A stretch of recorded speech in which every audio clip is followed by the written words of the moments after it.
Mesdames et messieurs, on est de retour après cette semaine très intense en tant que supporter du FC Barcelone. Grosse victoire en Ligue des Champions, grosse victoire dans le Classico. Il a fallu qu'on baisse et qu'on diminue un petit peu la température, qu'on prenne un petit peu de recul. Et aujourd'hui, on va s'atteler sur quelques questions autour de notre Barça. Est-on en train d'apercevoir le retour justement du grand Barça? Y a-t-il des améliorations possibles sur la suite de la saison? Peut-on faire des petits coups durant le mercato? Plein de petites questions auxquelles je vais essayer de répondre dans cette vidéo.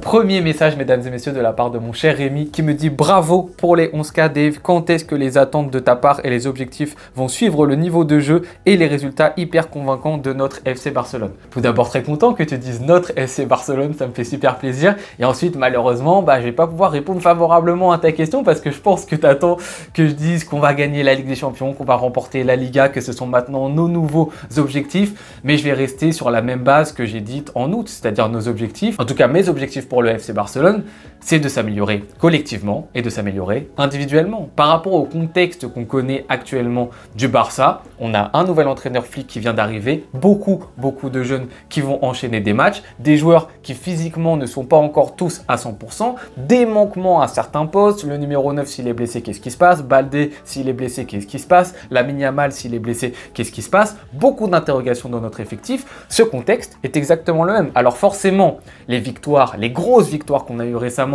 nous permettent de croire et de voir très beau. Et bien évidemment, moi je l'assume totalement, si on ne va pas très loin en Ligue des Champions, si on ne remporte pas cette Liga, je vais être déçu. Parce que justement, en début de saison, on a eu beaucoup de joie. Mais cette joie, elle ne doit pas nous rendre aveugles, encore une fois, par rapport au contexte du Barça, qui reste le même par rapport au mois d'août. L'année prochaine, bien évidemment, si on conserve nos joueurs forts, qu'on arrive un petit peu à s'enrichir de nouveaux éléments qui vont nous apporter encore plus de profondeur, qu'on a l'expérience en plus de cette année, qu'on va loin dans des compétitions, là par contre mes attentes vont être totalement différentes. Là je vais dire, en Ligue des Champions va falloir taper fort, en Liga va falloir continuer à être bon et viser la première place. Mais ça sera l'année prochaine. Pour cette année, mes objectifs restent les mêmes. Amélioration collective en premier objectif et ensuite amélioration individuelle.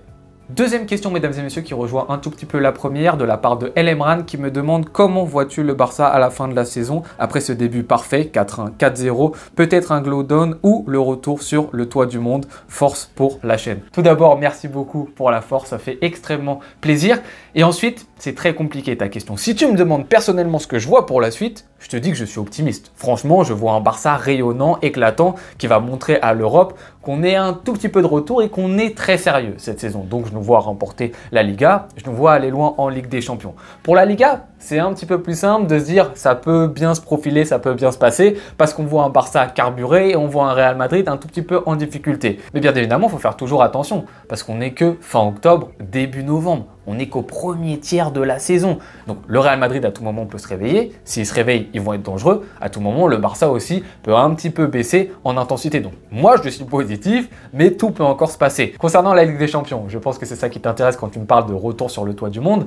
C'est trop compliqué à pronostiquer. Franchement, c'est une compétition, c'est difficile de savoir parce que tu as trop d'éléments qui viennent perturber la possibilité de dire l'équipe qui a gagné la Ligue des Champions est la meilleure équipe d'Europe. Pour moi, l'équipe qui gagne la Ligue des Champions, c'est pas forcément la meilleure équipe d'Europe sur toute la continuité d'une saison parce que c'est une compétition dans laquelle tu peux avoir un tirage au sort favorable. C'est une compétition dans laquelle si t'es pas bon juste 2 semaines dans la saison, tout peut s'effondrer. Tu peux affronter un adversaire qui lui par contre est au sommet de son art pendant un mois, il te martyrise, mais il a été très bon juste pendant un mois. C'est possible. Peut-être tu as eu une blessure. Pendant un mois, tu as un joueur qui a été blessé, un joueur prépondérant dans ton équipe. Hop, c'est finito pour toi. Tu as trop de choses, de petits points. Tu peux même avoir des fois la chance dans certains matchs, le poteau qui va tourner en faveur de telle ou telle équipe, qui font que c'est pas forcément la meilleure équipe dans la durée qui va remporter cette compétition. Un championnat, oui. Si tu gagnes le championnat, généralement, c'est que tu es la meilleure équipe de ton pays. Aller-retour contre toutes les équipes, oui, si tu le gagnes, il n'y a pas de problème, tu es la meilleure équipe de ton pays. La Ligue des Champions, c'est beaucoup trop compliqué à pronostiquer. Donc oui, pour la Liga, je suis optimiste. Pour la Ligue des Champions aussi, je suis optimiste. Mais le fait que je sois optimiste ne veut pas dire du tout que dans les résultats, c'est réellement ce qui va se passer.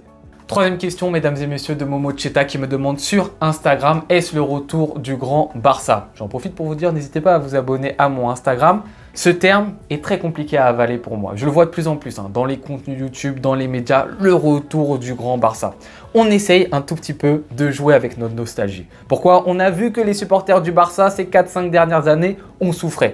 Pourquoi on souffre? Parce qu'on a connu ces grandes périodes-ci. Parce qu'on a connu la gloire au niveau européen, sommet du monde pendant 4, 5, 6 ans. On est malheureux de ne pas voir notre Barça réaliser les mêmes accomplissements. Du coup, on joue avec cette nostalgie pour que nous, on aille cliquer, pour que nous, on aille lire cette information. Mais la vérité, c'est qu'on est encore loin du retour du Grand Barça. Pourquoi? Déjà, en termes de niveau pur. Pour tous ceux qui n'ont pas vu le Grand Barça tous les week-ends, etc., sachez que ce qu'on voit de la part du Barça de Flick cette année, c'est fabuleux, c'est superbe, c'est un travail magnifique de Flick. Ça fait du bien, on prend du plaisir à voir cette équipe jouer. Vraiment, elle nous procure un sentiment de joie phénoménal, mais on est encore loin du niveau du Grand Barça. Rien qu'intrinsèquement dans les matchs. En plus de ça, on n'est que fin octobre. Ça fait août, septembre, octobre qu'on voit ce Barça-là. 3 mois. On n'est même pas au tiers de la saison. Le Grand Barça, c'est 4-5 ans, en fonction un petit peu de ce que vous voyez pour ce Grand Barça. 4-5 ans. Là, ça fait que 3 mois. Donc, ce qu'on va faire, on se retrouve dans 4-5 ans et on en parle. Mais ce Grand Barça a martyrisé le football en termes de résultats, mais aussi dans sa manière de jouer. Elle a révolutionné le football. Donc, pour parler de cette équipe comme le retour du Grand Barça, on va attendre de voir si on a la capacité de martyriser l'Europe sur cette période-ci, de voir si on a la capacité de révolutionner le football. Et ensuite, on se retrouve à la fin de ces 4-5 ans et on fait le bilan. Est-ce vraiment le retour du Grand Barça? Mais en attendant, tous ceux qui vont dire c'est le retour du Grand Barça, ils vous dupent. Ils vous dupent par rapport à un moment de nostalgie. Ils sont en train de vous faire rêver sur un moment passé. La parenthèse a été conclue et on essaye de vous faire revivre un autre moment. Ce n'est pas le cas pour l'instant, mais on se retrouve. Peut-être que dans plusieurs années, on aura un nouvel arc de ce Grand Barça. Quatrième question, mesdames et messieurs, très intéressante de la part de Stéphane qui me demande, selon toi, qu'est-ce qui reste à améliorer pour que le Barça garde sa très bonne forme pour faire face à la suite? Par rapport à cette question d'amélioration, j'ai 2 réponses à donner. La première, c'est sur le terrain. Au niveau du pressing et du contre-pressing, je pense qu'on peut encore faire mieux. Ce qu'on fait, c'est déjà très bien. En plus, en prenant en compte qu'on n'est que fin octobre et que pour bien exécuter un pressing, il faut avoir beaucoup de repères. Donc franchement, c'est bien ce qu'on arrive à réaliser. Mais je pense qu'on peut encore faire mieux. On voit des patterns. Rafinha, Lamine Yamal, ok, vont prendre les 2 centraux. Lewandowski se recule un petit peu, le numéro 10 également. La problématique, c'est des fois, si tu as un latéral de l'équipe adverse qui va un peu se mettre dans le demi-espace et jouer intérieur, comme Guerreiro avec le Bayern Munich dans les 20 premières minutes, il peut grandement nous mettre en difficulté. Or, la problématique du Barça, on l'a dit cette année, c'est d'interdire notre adversaire dans son camp d'avoir une bonne lampe de lancement pour ses attaquants qui, eux, vont prendre l'espace qu'il y a dans notre dos de notre fameuse ligne haute. Ça, c'est un point d'ultra-vigilance pour le FC Barcelone. Donc, je pense qu'on peut encore un tout petit peu s'améliorer là-dessus. Alors après, est-ce aussi un calcul de Flick qui veut pas que notre équipe se donne à 1 milliard de % au mois d'octobre et qui veut qu'on soit prêt physiquement à 100% plutôt au mois de mars, avril? C'est aussi possiblement un calcul. Mais pour l'instant, je vois encore une possible amélioration du Barça sur ce volet-ci. Le deuxième volet, c'est un tout petit peu hors du terrain, mais bien évidemment, c'est la fameuse gestion dont j'arrête pas de vous embêter depuis ce début de saison. Si on veut, comme tu l'as dit, que le Barça garde sa forme actuelle, il faut absolument que les joueurs arrivent à souffler et qu'il y ait une très bonne gestion des cas individuels de la part de Flick. Je n'arrive pas à concevoir qu'un Lamine Yamal puisse enchaîner 60 matchs à ce niveau-ci. Et on l'a déjà vu, il a eu une fatigue musculaire. Je ne vois pas un Koubarsi, 17 ans, enchaîner 60 matchs non plus cette saison. Donc forcément, il va falloir qu'on l'accepte, qu'à des moments, oui, le Barça en fasse tourner. Lamine Yamal sera sur le banc tout un match, Koubarsi sera sur le banc tout un match. Un Pedri aussi, je pense, n'est pas encore en capacité d'enchaîner 60 matchs. De Jong non plus, Baldé non plus, Lewandowski par rapport à son âge non plus. Plein de cas qui ne pourront pas enchaîner 60 matchs cette année. Maintenant, l'idée, c'est de ne pas les faire tous être sur le banc sur le même match. C'est un gros travail de gestion. Et donc ça, c'est bien évidemment une des améliorations. C'est pas forcément une amélioration parce que pour l'instant, Flick, je trouve, le fait bien, mais c'est un des énormes points de vigilance du Barça sur le reste de la saison. 5e question, mesdames et messieurs, de la part de Mohamed qui me dit le casse-tête qu'a Flick en ce moment et surtout au milieu de terrain, selon toi, qui sera titulaire? La question a la réponse impossible, bien évidemment, très très bonne question cependant, mais moi j'ai envie de vous dire, il n'y aura pas de milieu titulaire de la part du FC Barcelone. Déjà, milieu titulaire, est-ce que ça veut dire dans les grands matchs? Est-ce que ça veut dire dans la continuité tous les 3-4 jours? Milieu titulaire, c'est difficile d'avoir une bonne définition par rapport à ça, mais dans les 2 cas, pour moi, le Barça n'aura pas de réponse. L'année prochaine, peut-être un petit peu plus. Mais cette année, on l'a dit, il y a besoin d'une grande gestion de la part des joueurs. Frenkie de Jong ne peut pas tout enchaîner, Pedri ne peut pas tout enchaîner, Gavi ne pourra pas tout enchaîner, Eric Garcia ne pourra pas tout enchaîner, Casado ne pourra pas tout enchaîner. Tous les milieux de terrain ne pourront pas tout enchaîner. Donc, déjà par rapport à la gestion, on est obligé de gérer. mais surtout, on a une grande chance d'avoir plein de profils différents. Profitons-en pour proposer un football qui est différent à chaque fois. On l'a vu contre le Bayern Munich, c'était une très bonne idée de mettre Fermin Lopez. T'avais besoin d'un joueur vertical pour profiter de ses appels dans le dos de la défense du Bayern Munich. En revanche, contre le Real, qui avait un bloc qui était un tout petit peu plus bas que celui du Bayern qui était extrêmement haut, là, tu avais peut-être besoin d'un joueur un petit peu plus de contrôle, peut-être un petit peu plus un joueur de gestion. Dès que tu fais rentrer Frenkie de Jong, boum, tu remportes la seconde mi-temps 4-0, juste avec l'entrée de Frenkie de Jong. Du coup, en fonction de notre adversaire et du style qu'il va nous proposer, de ses forces, de ses faiblesses, hop, tu mets un Frenkie de Jong, ou tu mets un Fermin, ou tu mettras un Gavi, ou tu mettras un Casado numéro 6, ou un Casado numéro 8, ou un Pedri numéro 10, ou un Pedri numéro 8. Tout ça, c'est plein de possibilités qu'on a. C'est une énorme richesse. Profitons-en pour la gestion, mais aussi pour s'adapter à nos adversaires. Sixième question de la part de Nkwei qui me demande: que penses-tu de l'attaque en dehors des titulaires? On n'a pas des remplaçants au niveau, ça risque d'être un souci en cas de blessure. Oui, tu n'as pas tort du tout. C'est vrai que si on pense aux remplaçants, ils sont loin du niveau des titulaires. En même temps, le niveau des titulaires, il marche sur l'eau tous. Regarde Rafinha, le niveau monumental. Lewandowski, Pichichi, meilleur buteur de la Liga. Le mec est en pleine rédemption. Et Lamine Yamal, est-ce que j'ai besoin d'en parler? Le mec est niveau stratosphérique, 17 ans, phénomène mondial. Donc déjà, ça c'est un très haut niveau. Mais tu as totalement raison, le niveau des remplaçants pour l'instant, il est un peu en dents de scie. On a un Pau Victor qui a fait une très bonne préparation. Mais depuis, il n'a pas tant joué ça. Et moi, une nouvelle fois, j'ai confiance en Flick. Donc je me dis, si un joueur joue pas tant que ça, alors qu'il pourrait le faire jouer, c'est peut-être qu'il y a une toute petite raison. Et je doute quand même un tout petit peu du rôle réellement de numéro 9 de Pau Victor. J'ai encore un petit doute par rapport à ça. Et même s'il rentre en jeu, forcément, il y aura un gros différentiel avec Lewandowski. Sur le côté droit, tu mets qui? Tu mets Ferran Torres. On a vu le niveau de Ferran Torres depuis le début de saison. À part le match contre l'Athletic Bilbao, c'est très loin d'être au haut niveau. Donc oui, si Lamine Yamal se pète en ailier droit, waouh, l'énorme trou. Alors les gens me diront peut-être Rafinha, mais Rafinha, moi je vous le dis, si Rafinha devient ailier droit, redevient ailier droit, il va avoir les mêmes problématiques qu'il avait avant. Rafinha ultra performe actuellement parce que son poste le permet. Mais ce qu'il a apporté en tant qu'ailier droit l'année dernière en première partie de saison, ça restera la même chose cette année. Il nous montrera les mêmes défauts. Donc moi je pense qu'il n'y a pas réellement de remplaçant sur ce poste d'ailier droit. Et Rafinha, ce qu'il propose actuellement dans le demi-espace gauche, qui est en capacité de le remplacer, c'est très dur. T'as Ansu Fati qui essaye de grappiller des minutes, qui essaye pourquoi pas de se remettre en forme, de se remettre à niveau. Mais pour l'instant, force est de constater qu'Ansu Fati, c'est pas non plus du niveau. Donc s'il y a un de ces trois-là qui se pète, qu'est-ce qui se passe? Rafinha, bon, encore une fois, tu peux mettre un Dani Olmo, pourquoi pas dans le demi-espace gauche, même pourquoi pas un Fermin Lopez, ça peut passer. Lewandowski, Lamine Yamal, ça devient tout de suite plus risqué.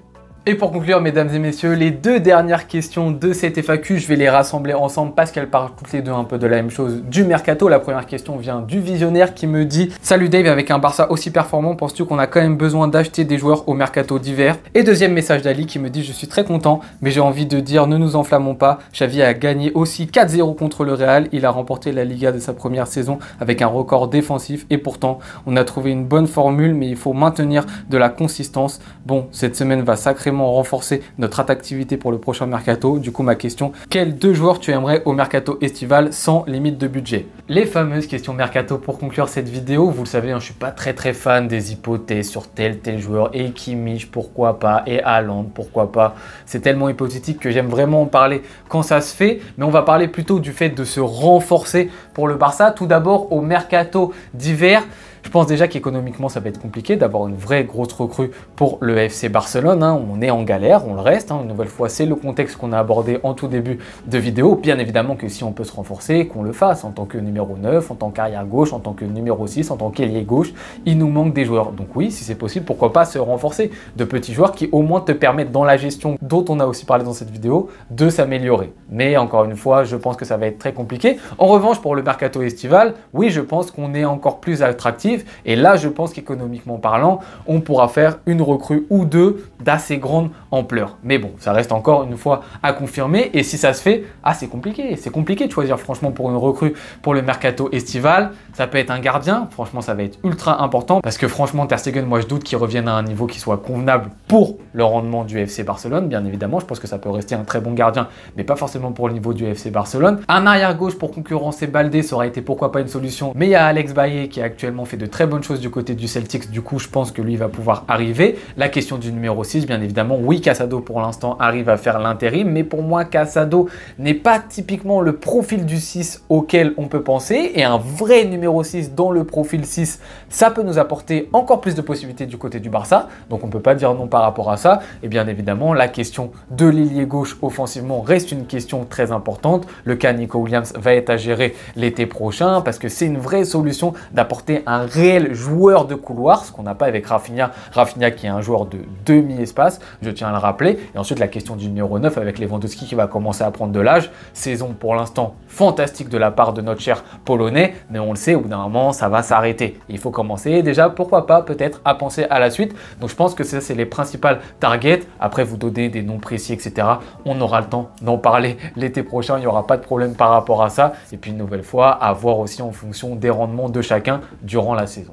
Voilà mesdames et messieurs, c'était le tour de vos questions. J'espère que vous avez apprécié. Une nouvelle fois, n'hésitez pas à commenter, à créer le débat en commentaire. Ça me fait plaisir comme d'habitude de répondre à tout ça. Je vous souhaite une très bonne journée ou bonne soirée sur notre côté. Est-ce que vous regardez cette vidéo? Je vous remercie beaucoup de l'avoir regardé jusqu'au bout. On se retrouve très bientôt. Ciao.